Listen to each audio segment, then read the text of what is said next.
The Nagaland government today directed government doctors drawing non-practicing allowances or NPA to stop private practice within a month's time. That's right, viewers. Failure to comply with the directive may lead to cancellation of licenses, the office memorandum said. Making the announcement, Commissioner and Secretary Health and Family Welfare 𝗴𝗃𝗍𝗄 Sema said that after a series of meetings with the concerned medical officers, medical associations and directive from the Nagaland Govt, the government issued the office memorandum yesterday.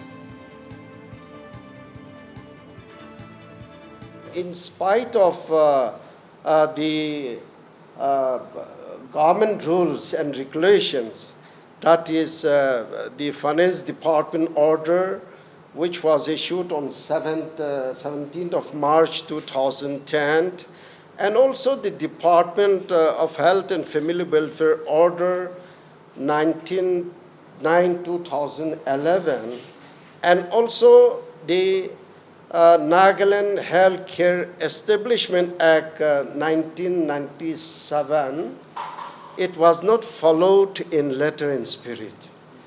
And recently, we would like to thank the Honorable 𝗴𝗏𝗃.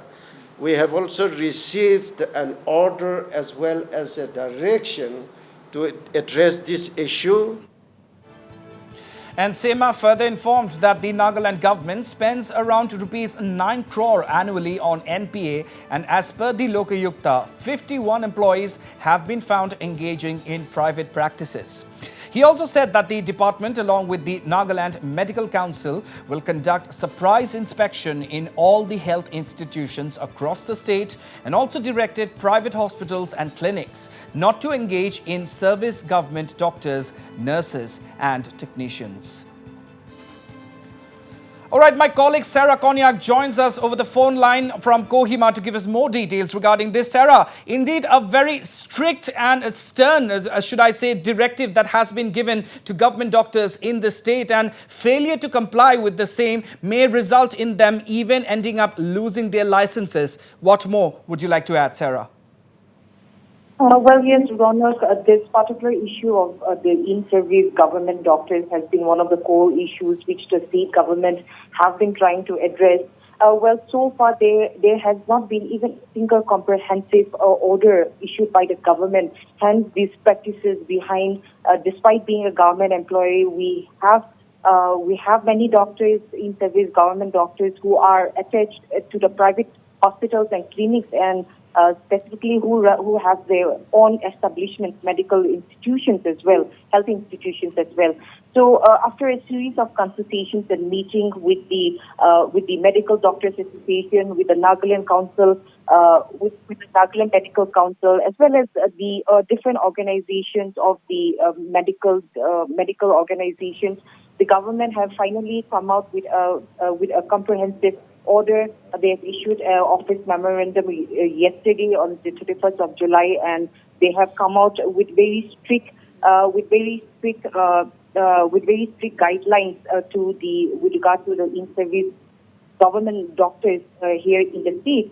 And we can also, as per the statement given by the Commissioner and Secretary of the Health and Welfare Department, Mr. Sema, have stated that annually around 9 crores is being spent on the non-practicing allowance for the doctors, and it has been identified by the 𝗏𝗏𝗃𝗀 that 51 doctors are availing this NPA and also engaging in private practices.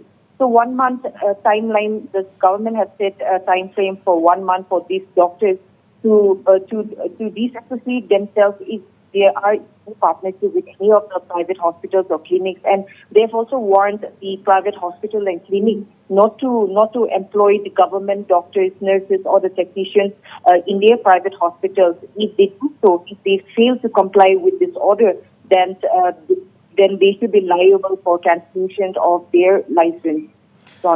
Also, Sarah, as you pointed out, as per the 𝗏𝗏𝗃𝗀, 51 doctors have been found engaging in private practices. So, considering a small state like Nagaland, that is quite a big number, wouldn't you say so?